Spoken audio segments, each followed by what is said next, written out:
Hello friends, आपल्या सर्वांची आवडती मालिका लपंडाव या मालिकेच्या आजच्या गुरुवार 27 ऑगस्टच्या एपिसोडमध्ये एकानंतर एक धमाकेदार ट्विस्ट आले आहेत. फ्रेंड्स, आजचा एपिसोड खूप भारी होता. मग नेमकं घडलंय तरी काय? तर आजच्या एपिसोडमध्ये सरकारला पुरून उरणारा खरा करता करविता कोण आहे ते आपल्याला कळलंय. आपल्याला असं वाटत होतं की कान्हा आणि सखी जिनियस आहेत.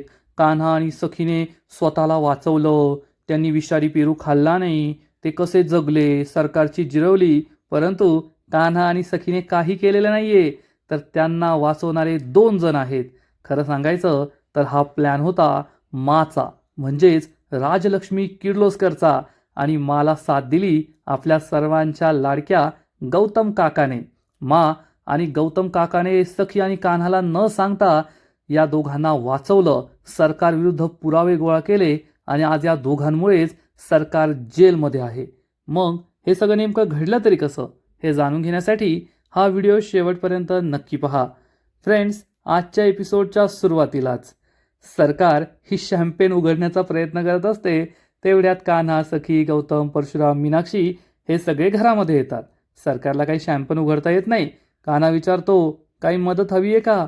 कान्हाचा आवाज ऐकून सरकारला जबर धक्का बसतो. आत्ताच मी कान्हाच्या मृत्यूची बातमी ऐकली आणि कान्हाचा आवाज कसा आला हा विचार करून सरकार मागे वळून पाहते, तर तिच्यासमोर कान्हा आणि सखी हे दोघे सुखरूप ठणठणीत उभे असतात, जिवंत असतात. हे पाहून सरकारच्या पायाखालची जमीनच सरकते आणि त्याच वेळेस ही शॅम्पेनची बॉटल उघडते. कान्हा आणि सखी म्हणतात, अरे वा, आमच्या स्वागतासाठी शॅम्पेन उघडली की काय? सरकार त्यांच्याकडे पाहतच राहते आणि विचारते, तुम्ही दोघे जिवंत कसे? तर सखी आणि कान्हा हे दोघे सरकारजवळ येतात आणि कान्हा विचारतो, लगा लगा लगा लगा, जोर का झटका लगा. सरकार त्याच्याकडे रागारागाने पाहते. गौतम, परशुराम, मीनाक्षी सुद्धा फुल कॉन्फिडन्समध्ये असतात आणि सखी विचारते, काय मग, तुला काय वाटलं? आम्ही मेलो? आम्ही नाही मेलो, आम्ही जिवंत आहोत. सरकार म्हणते, पण गौतमने तर मला सांगितलं. गौतम म्हणतो, खोटं सांगितलं.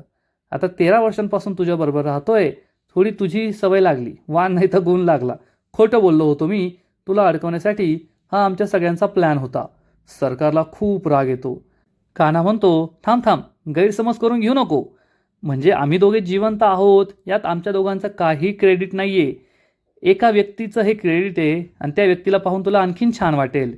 या आतमध्ये, असं म्हणून कान्हा हाक मारतो आणि आपली छडी टेकवत टेकवत सरकारपेक्षा 100 पट जास्त हुशार असणारी मा म्हणजेच राजलक्ष्मी किर्लोस्कर घरामध्ये येते. माला पाहून सरकारच्या पायाखालची जमीनच सरकते. मा सरकारकडे पाहून हसत असते आणि या राजलक्ष्मी किर्लोस्करने कान्हा आणि सखीला माझ्यापासून वाचवलं, माझा प्लॅन फ्लॉप केला, यावर सरकारचा विश्वासच बसत नाही. आणि मा म्हणते, काय मग मनस्विनी, कसा मग वाटला माझा लपंडाव?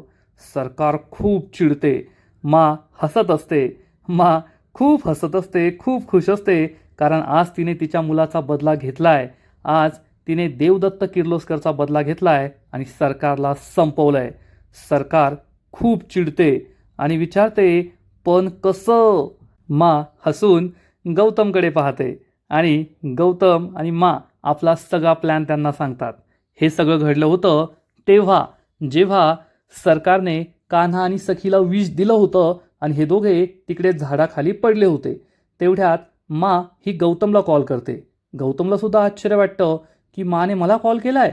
गौतम फोन उचलतो आणि म्हणतो, बोला ना. तर मा म्हणते, गौतम, कामतांच्या घरात राघव कामत नंतर जर कुणी हुशार असेल तर तो फक्त तू आहे, नाहीतर बाकीचे सगळे 1 नंबरचे मूर्ख आहेत. गौतमला मोठा धक्काच बसतो. गौतम विचारतो, तुम्ही असं का बोलताय? तर राजलक्ष्मी सांगते, आता मी जे सांगणार आहे ना ते शांतपणे ऐकून घे. तुमच्या घरात जी शिरली आहे ना, ती मनस्विनी आहे, तेजस्विनी नाहीये, सरकार आहे ती. हे ऐकून गौतमच्या पायाखालची जमीनच सरकते. मा म्हणते, मी कान्हाला तेच समजवण्याचा प्रयत्न करतेय, पण तो माझा ऐकायला तयार नाहीये. आता ती सरकार लुटूपुटूचे खेळ नाही खेळणार, तर सरळ सरळ माझ्या कबीरचा जीव घेण्याचा प्रयत्न करेल, म्हणून मी तुला कॉल केलाय. गौतम म्हणतो, तुमचा काहीतरी गैरसमज होतोय. घरात जी आहे ती तेजस्विनीच आहे. कान्हा आणि सखीने आम्हाला सांगितलंय. तर मा चिडून म्हणते, अरे गौतम, आत्ताच मी तुला हुशार म्हणाले ना, कशाला हा तू माझा गैरसमज होता असं दाखवून देतोय. मला सांग, कबीर आणि सखी कुठे आहेत? तेवढ्यात कुल्फी ही पेरू घेऊन घरामध्ये येते. गौतम विचारतो, कुल्फी बाळा, कबीर आणि सखी दिदी कुठे आहेत? कुल्फी सांगते, ते तर तेजस्विनी काकू बरोबर बाहेर पेरूच्या झाडाजवळ आहेत, पेरू तोडताय. हे ऐकून गौतम आणि माला मोठा धक्काच बसतो आणि मा म्हणते, गौतम, आता मी जे सांगते ना ते करायचं. आत्ताच्या आत्ता त्या झाडाजवळ जा. नक्कीच त्या मनस्विनीने सखी आणि कबीरला काहीतरी केलं असणार आहे. आणि गौतम खूप घाबरतो आणि फोन कट करून लगेच घराबाहेर धावतो. हे सगळं ऐकून सरकारला जबर धक्का बसलेला असतो. गौतम आणि मा हसत असतात आणि मग गौतम सांगतो, आधी तर माझा मावर विश्वास बसला नव्हता, पण त्यानंतर त्यांनी जे काही सांगितलं ते खरं होतं हे मला पटलं. कारण जेव्हा मी पेरूच्या झाडाजवळ आलो तेव्हा, आणि गौतम सांगतो की जेव्हा तो पेरूच्या झाडाजवळ येतो तेव्हा सरकार सखी आणि कान्हाजवळ बसलेली असते आणि हे दोघे बेशुद्ध झालेले असतात. आणि सरकारच्या मागे गौतम असतो, त्यामुळे सरकारला काही कळत नाही. आणि सरकार म्हणते, आज तुम्ही दोघे मरणार, फक्त 12 मिनिटं आणि तुम्ही जाणार ढगात. सरकार हे बोलते, हे सगळं गौतम ऐकतो आणि मग हे ऐकल्यानंतर तो आवाज देतो, सखी, कबीर, काय झालं तुम्हाला? आणि मग पुढच्या गोष्टी तर आपल्याला माहीतच आहे की त्याने ॲम्ब्युलन्सला बोलवलं आणि हॉस्पिटलमध्ये ॲडमिट केलं. मग गौतम सांगतो, हा सगळा माचा प्लॅन होता. मग मी सखी आणि कान्हाला ॲम्ब्युलन्समध्ये हॉस्पिटलमध्ये ॲडमिट केलं आणि मग हॉस्पिटलमध्ये गेल्यानंतर मला पुन्हा एकदा माचा कॉल आला आणि मा ही गौतमला सांगते, गौतम, आता तू हॉस्पिटलमध्ये आला आहेस, परंतु मनस्विनी आपला प्लॅन बी सुद्धा तयार ठेवते. ती कान्हा आणि सखी हे दोघे जगू नये यासाठी प्लॅन बनवणार. त्यामुळे माझी एक गोष्ट तू ऐक. तू आत्ताच्या आत्ता डॉक्टरांना जाऊन सांग की बाहेरून असं सांगायचं की सखी आणि कबीर खूप सिरियस आहेत आणि ते वाचण्याची शक्यता खूप कमी आहे. तू मला आधी सांग, त्यांची तब्येत कशी आहे? तर गौतम सांगतो, मा, काळजी करण्यासारखं काही नाही आहे. डॉक्टर म्हणाले की आम्ही त्यांना वेळेत हॉस्पिटलमध्ये आणलं, त्यामुळे आता ते सुखरूप आहे, ते वाचतील. पण मा म्हणते, ही गोष्ट जशी तू मला सांगितली आहे तशी मनस्विनीला कळायला नको. तिला असंच वाटलं पाहिजे की तिचा प्लॅन यशस्वी होतोय आणि सखी आणि कबीर काही वाचणार नाहीये. आणि हो, सगळ्यात आधी एक काम करायचं. सगळ्यात आधी तू सखी आणि कान्हाला त्या सरकारपासून वाचवायचं आहे. गौतम म्हणतो, हो मा, तुम्ही काळजी करू नका. तुम्ही मला जसं सांगताय ना अगदी तसंच होईल. हे सगळं सरकारला कळतं. सरकार माकडे रागारागाने पाहते आणि मग गौतम सांगतो, आणि आमच्या प्लॅननुसारच मी मनस्विनीला कॉल केला आणि तिला सांगितलं की सखी आणि कबीर मेले आहेत. सरकार गौतमकडे रागारागाने पाहते, पण सरकारला असं वाटतं, काय झालं मग? सखी आणि कबीर वाचले यापेक्षा वेगळं काय झालंय? सरकार ही शॅम्पेनची बॉटल हातात असते. ही शॅम्पेनची बॉटल पुन्हा घेते, माजवळ येते आणि मा समोरच या बॉटलला तोंड लावून मस्त शॅम्पेन पिते, दारू पिते. मा फुल कॉन्फिडन्समध्ये असते. सरकार तिच्या समोर येते आणि विचारते, नाव काय? मला आश्चर्य वाटतं, दारू पिल्यामुळे सटकली की काय? आणि सरकार म्हणते, राजलक्ष्मी किर्लोस्कर, जिनियस, एक नंबर, काय भारी डाव खेळलात तुम्ही. पण काय फायदा झाला एवढं सगळं करून? एवढा फायदा झाला की सखी आणि कबीर जिवंत आहेत, ते मेले नाही. एवढ्या वेळेस तुम्ही त्यांना वाचवलं, पण मी कोण आहे? मी सरकार आहे. त्यामुळे ते जास्त काळ माझ्यापासून नाही वाचून राहू शकत, एवढं लक्षात ठेवा. सगळेजण सरकारकडे रागरागाने पाहत असतात. सरकारची बडबड सुरू असते. सरकार म्हणते, आणि ना या गोष्टीचा मला फायदा झाला आहे, कारण हे तेजस्विनीचं सोंग करून करून मला कंटाळा आला होता. आता मला माझे सगळे पत्ते उघड करता येतील. मला उघडपणे तुमच्याशी लढता येईल, तुम्हाला मारता येईल. उगाच हे लपून छपून मारणं ही काय माझी स्टाईल नाही आहे. आणि आता एक गोष्ट लक्षात ठेवायची की मी सरकार आहे, सरकार, असं सरकार जोरात ओरडते. आणि मग मला विचारते, राजलक्ष्मी किर्लोस्कर, तुम्हाला काय वाटलं? तुम्ही या गौतम सारख्या आणि सखी कबीर सारख्या लिंबू टिंबूंना साथ घेऊन मला हरवाल, मला पराभूत कराल? अहो, सरकार आहे मी, मला हरवणं अशक्य आहे, अशक्य, असं म्हणून सरकार आपले दोन्ही हात असे बाजूला करते आणि जोरात ओरडते, मला कुणीच कधी पराभूत करू शकत नाही, कारण मी सरकार आहे. सरकारचा औराच काहीतरी वेगळा असतो, परंतु मा मात्र तिच्याकडे पाहून स्माईल करत असते. म्हणजे ही दिव्याची विझण्याआधीची फडफडे हे मला चांगलंच ठाऊक असतं. मा स्माईल करते. सरकार तिच्याजवळ येऊन म्हणते, गोड हसता तुम्ही, खूप गोड हसता. पण कसं आहे ना मा, तुम्ही जास्त दिवस हसू नाही शकणार. आज जरी तुम्ही तुमच्या लाडक्या सखी आणि कबीरला वाचवलेलं असलं तरी एक ना एक दिवस हे दोघे नक्की ढगात जाणार, एवढं लक्षात ठेवा. मा काहीच बोलत नाही आणि मग सरकार रागारागाने सखी आणि कबीर जवळ येते आणि सखीजवळ येऊन आपली तेजस्विनीची ॲक्टिंग सुरू करते. सखी पहा ना, हे सगळे मला एकटं पाडताय. मी मनस्विनी असं बोलताय. सखी तूच त्यांना सांग, मी मनस्विनी नाही आहे ना, मी तुझी आई आहे ना तेजस्विनी. सखीला खूप राग येतो की सरकार माझ्या आईची टर उडवतीये आणि मग सरकार जोरजोरात हसू लागते. सखीला राग येतो आणि मग सरकार पुढच्या क्षणी म्हणते, आणि हो तू गरिबांचा डिटेक्टिव्ह, गरिबांचा मसिहा कबीर किर्लोस्कर, तू तर खूपच मोठा प्लॅन केलास रे. सगळ्यात आधी तर त्या तेजस्विनीला, खऱ्या तेजस्विनीला तुझ्या माच्या मदतीने शोधून काढलं. कान्हालाही सगळं आठवतं की त्याने कसं शोधलं होतं तेजस्विनीला. सरकार म्हणते, मग मला बँगलोरमध्ये अडकवलं आणि त्यानंतर चक्क माझ्या मेंघळट बहिणीला ग्रूम केलंस. माझ्यासारखं तिला चालणं, बोलणं, वागणं, विचार करणं सगळं शिकवलंस. पण काय फायदा झाला? शेवटी मी सरकार इथेच आहे आणि तुझी ती तेजस्विनी फिरतीये रस्त्याने भीक मागत. सखी आणि कबीरला खूप राग येतो. सरकार म्हणते, कारण मला हरवणं अशक्य आहे, अशक्य. सरकार पुन्हा एकदा या दोघांसमोर या दारूच्या बाटलीला तोंड लावते, दारू पिते आणि सखीला सांगते, तुम्ही मला कधीच हरू शकत नाही. तुम्ही मला कधीच या घरातून बाहेर काढू शकत नाही. मी मनस्विनी आहे, तेजस्विनी नाहीये, हे तुम्ही कधीच सिद्ध करू शकत नाही. कारण आकाशाला कधी अंत नसतो आणि मी आकाश आहे आकाश, तुम्ही माझा कधीच अंत करू शकत नाही. सरकार एक से एक बडकट डायलॉग मारत असते आणि मग सखी तिला तोडीस तोड उत्तर देते आणि म्हणते, खरं बोलतेस तू मनस्विनी. आकाशाला अंत नसतो, पण अहंकाराचा अंत नक्की होतो. सरकार तिच्याकडे आश्चर्याने पाहते तर कान्हा म्हणतो, काय मग बाउन्सर गेला का? नाही कळलं का? अहंकाराचा अंत होतो आणि सरकार खरं आहे तुझं, तुला कुणी नाही मारू शकत, पण तुझा अहंकारच तुला मारणार. कारण अहंकारीला त्याचा अहंकारच मारतो आणि तुझी सुद्धा तीच अवस्था होणार आहे. नाही कळलं ना अजूनसुद्धा? थांब, दाखवतो मी तुला.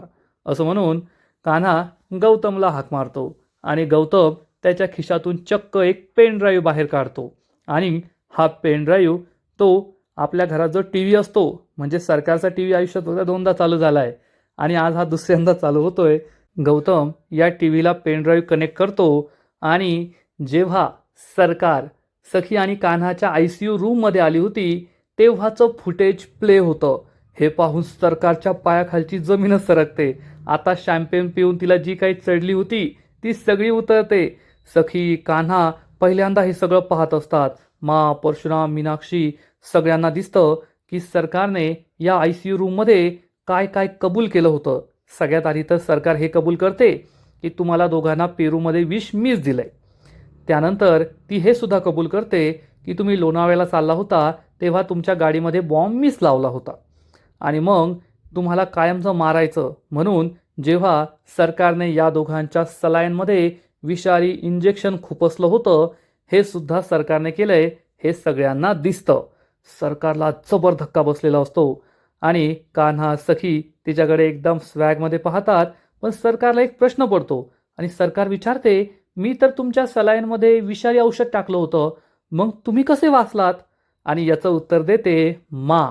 फ्रेंड्स, आपण नेहमी म्हणतो की सरकार ही सखी आणि कबीरपेक्षा 100 पट जास्त हुशार आहे, जिनियस आहे. त्यामुळे हे दोघे कधी तिला हरू शकत नाही. परंतु मा ही सरकारपेक्षा 100 पट जास्त हुशार आहे, एक्स्ट्रा जिनियस आहे. मा सांगते तो सुद्धा माझाच प्लॅन होता. आणि मग मा गौतमला हे सुद्धा सांगते, गौतम, सरकार एवढ्यावरच थांबणार नाही, तर ऑपरेशन आधी सरकार सखी आणि कबीरच्या रूममध्ये जाईल. तेथे गेल्यानंतर ती ओव्हर कॉन्फिडन्समध्ये आपले सगळे गुन्हे कबूल करेल आणि मग या दोघांना मारण्यासाठी त्यांच्या सलाईन वॉटरमध्ये पुन्हा एकदा विषारी इंजेक्शन टाकेल. हे सगळं ऐकून गौतमला मोठा धक्काच बसतो मा त्याला सांगते, गौतम आता तुला सगळ्यात महत्त्वाचं काम करायचं आहे. मनस्विनी, सखी आणि कबीरच्या रूममध्ये जाण्याआधी तू त्यांच्या रूममध्ये जायचं. सगळ्यात आधी तेथे तुझा मोबाईल कॅमेरा ठेवायचा लपवून, म्हणजे सरकार ओव्हर कॉन्फिडन्समध्ये जे जे काही बोलेल, तिचे गुन्हे कबूल करेल, ते सगळं मोबाईलमध्ये रेकॉर्ड होईल आणि आपल्याकडे तिच्या विरुद्ध एक पुरावा तयार होईल. त्यानंतर तू सखी आणि कबीरला जे सलाईन लावलंय त्या सलाईनला बंद करायचंय, म्हणजे हे विष सखी आणि कबीरच्या शरीरात जाणार नाही. गौतम म्हणतो, मा सगळं काही होऊन जाईल, तुम्ही काळजी करू नका. मा फोन कट करते आणि मग तिच्या पर्समधून बंदूक काढते. तर आजच्या एपिसोडमध्ये या बंदूकचा उपयोग झालेला नाहीये, कदाचित उद्या होईल, ते नंतर आपल्याला कळेल. आणि गौतम सांगतो, आणि मग माने मला जसं सांगितलं मी अगदी सेम टू सेम तसंच केलं. सगळ्यात आधी मी सखी आणि कान्हाच्या रूममध्ये गेलो आणि तेथे माझा मोबाईल सेट केला, म्हणजे मनस्विनीला तो दिसणार नाही. मग त्यानंतर मी सखी आणि कान्हाचं सलाईन बंद करून ठेवलं, म्हणजे तू दिलेलं विष त्यांच्या पोटात जाणार नाही. हा सगळा माचा प्लॅन होता आणि माच्या प्लॅनमुळेच आज सखी आणि कान्हाचा जीव वाचलाय. सरकार गौतमकडे रागारागाने पाहते आणि त्याच वेळेस सखी सरकारचा हात पकडते आणि सरकारच्या सनसनीत मुस्काटात मारते. फ्रेंड्स, आजपर्यंत अनेकांनी सरकारच्या मुस्काटीत मारली आहे, पण सखीने कधी मारली नव्हती. कारण किती झालं तरी मनस्विनी ही सखीची मावशी आहे, तिच्या आईची सखी बहीण आहे. पण आज चक्क सखीने सुद्धा मनस्विनीच्या खाटकन थोबाडीत मारली आहे. यावर कोणाचाच विश्वास बसत नाही. परशुराम आणि मीनाक्षी तर अजूनही घाबरलेले असतात. अरे बापरे, आता काय होईल. सरकार सखीकडे पाहत सुद्धा नाही. सखीने आपल्या थोबाडीत मारली आहे, याचा तिला किती राग आला असेल हा फक्त विचार केलेलाच बरा.